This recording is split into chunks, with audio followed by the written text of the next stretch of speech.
Hi everyone, my name is Shelby Astle and I'm excited to share with you our research on the parental characteristics that are associated with child age at past and future conversations regarding gender and sexuality.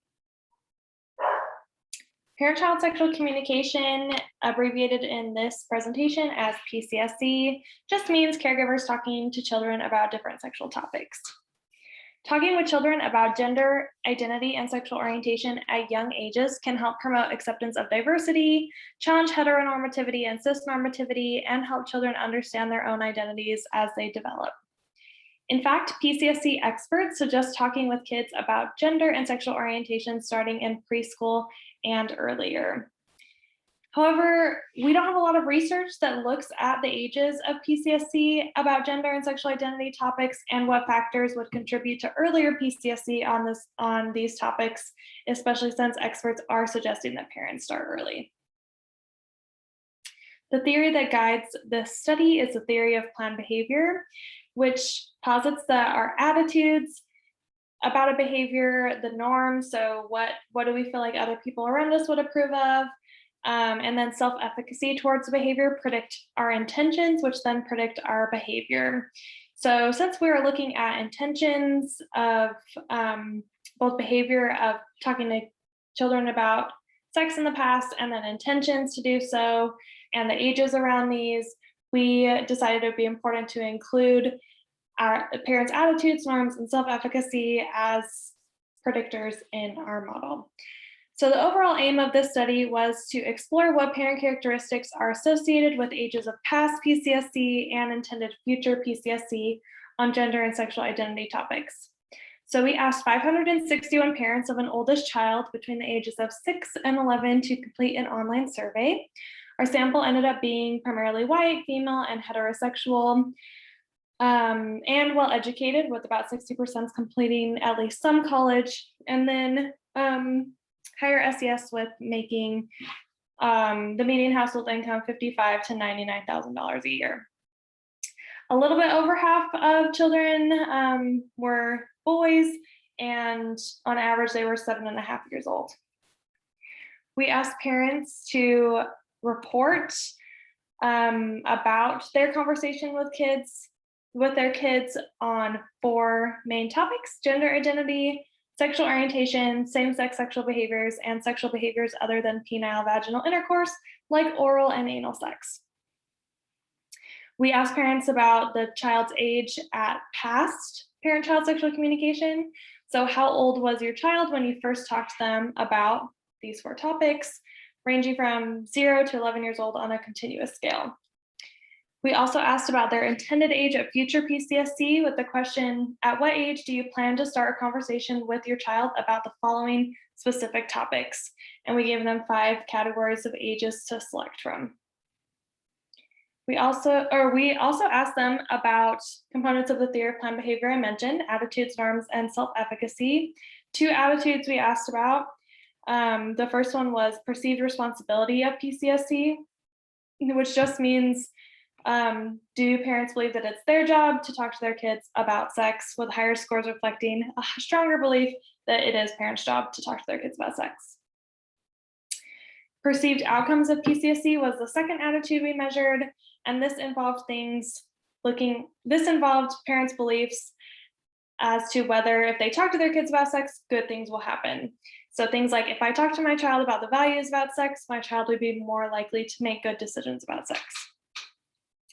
For subjective norms, we asked things like, most people who are important to me think that I should talk to my child about the values about sex, with higher scores reflecting a higher perceived approval from the people in their lives around talking to kids about sex.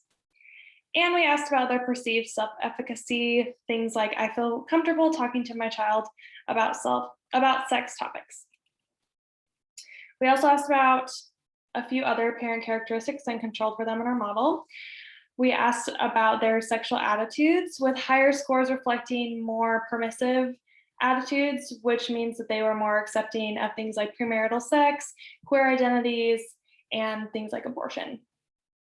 So for example, a reverse coded item was sexual intercourse should only occur between 2 people who are married to each other. We asked about how strongly their religious beliefs impact beliefs about sexuality, how much formal education about sexuality they received, as well as their gender, race, sexual orientation, and child age.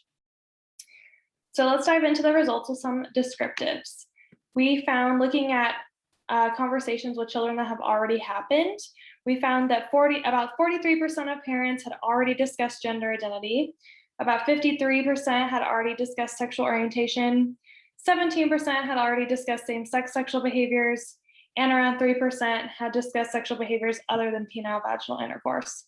And because this group of parents who had already discussed sexual behaviors other than penile vaginal intercourse was so small, we weren't able to run a regression with this as an outcome variable.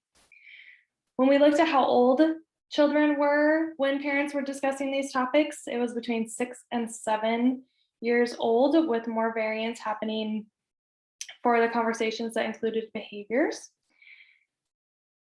And then moving into future PCSC, between 58 and 72% of parents said that they were likely or very likely to discuss these topics in the future, with most of these parents planning to discuss gender identity between 9 and 11 years old, and discussing the rest of the behaviors between 12 and 14 years old.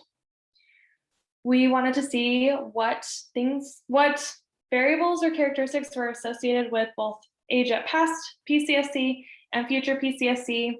So for past PCSC, we ran 3 multiple regressions, and for future PCSC, we ran 4 multinomial regressions. I will now present the results of the regressions. There are much more variables in these models than are shown here. I've only included the significant associations. If you want more information about the rest of the associations that weren't significant, feel free to reach out to me. Okay, so looking at what was predicting child age at past PCSC, the only 2 variables that were significant here were child age and sexual attitudes. So the more permissive sexual attitudes parents had, the more likely they were to talk with children at younger ages about gender identity, sexual orientation, and same-sex behaviors. And current child age, the older the child was associated with older child age when they talk to kids about sex. I'm just saying this as a control variable, saying as the kids who have lived longer have had more life and more opportunities to talk with parents about sexuality. So that's the last thing I will say about child age. As we see, it'll be significant in the next couple of regressions. Looking at intended age at future PCSC, we found that the only variable besides child age that was associated with ages at intended ages at future PCSC was sexual orientation.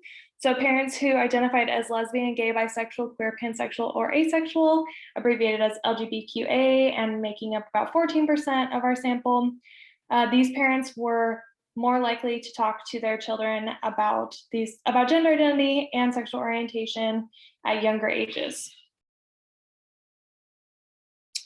For discussions about same-sex sexual behaviors, mothers were more likely to plan on discussing same-sex sexual behaviors at older ages. And again, identifying as LGBTQA was associated with planning on discussing same-sex sexual behaviors at younger ages. Looking at the results for intended ages of discussing sexual behaviors other than penile vaginal intercourse is where we start to see some of the other variables have significance. So parents who had increased perceived responsibility for PCSC were more likely to talk with children at older ages about sexual behaviors other than penile vaginal intercourse, while having more perceived positive outcomes of PCSC and more permissive sexual attitudes were associated with planning on discussing this topic at younger ages. So to summarize everything that was in those tables, for at least one of our topics that we're looking at, the following parent characteristics were associated with discussing topics at younger ages. So parents with permissive sexual attitudes, LGBTQA parents, younger child age, fathers, and parents with more perceived positive outcomes of PCSE and less perceived responsibility for PCSE. We were expecting the components of the theory of planned behavior, so attitudes, norms, and self-efficacy, to be more important factors in predicting intended age, but they really were only important for intended age of future PCSE about sexual behaviors other than penile vaginal intercourse. Instead, permissive sexual attitudes and being LGBTQA was more important for talking with children at younger ages about gender identity, sexual orientation, and same-sex sexual behaviors. So what are we taking away from all of this? First of all, we live in a society that is heteronormative and cisnormative, which means we center heterosexual and cisgender experiences and just assume that people are heterosexual or cisgender. Parents might assume that their children are heterosexual and cisgender and therefore think that they don't need to talk about gender or sexual identity. Parents may not want to talk about queer people, queer identities, or experiences for fear that it's not appropriate for kids to know about. So they might feel comfortable talking about how mommy and the daddy make a baby, but not willing to talk about how two mommies have a baby. Parents might think they don't need to discuss these topics unless a kid comes out to them and tells them specifically that they're not straight or cisgender. So we really need education for parents that helps them understand why it's important to combat heteronormativity and cisnormativity and give them skills to do so. And based on our findings, straight parents are likely the ones who need education on the importance of discussing gender and sexual orientation with children at younger ages. But of course, more education on this for everyone would be helpful. As our findings showed, more parents with more conservative sexual attitudes were more likely to wait until their kid was older to talk about these topics. But so efforts to create parent education that resonates with parents with more conservative sexual attitudes and that finds common ground with these parents that can explain why these conversations at young ages are important would be important. Also, since we saw that believing that PCSE would result in positive outcomes was associated with intending to talk with kids at younger ages,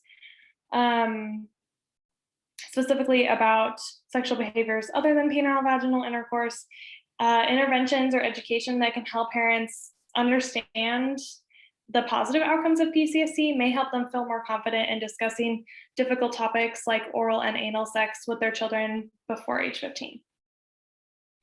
And last, we just need a lot more research on this. We need research that explores specific content of PCSE. So what are parents actually saying when they're talking about these topics? And we need research with demographically different samples. Since our sample was primarily white straight women, it would be important to see if these associations hold out in different groups. Thank you. Please reach out to me if you have any questions or want to talk more about these topics.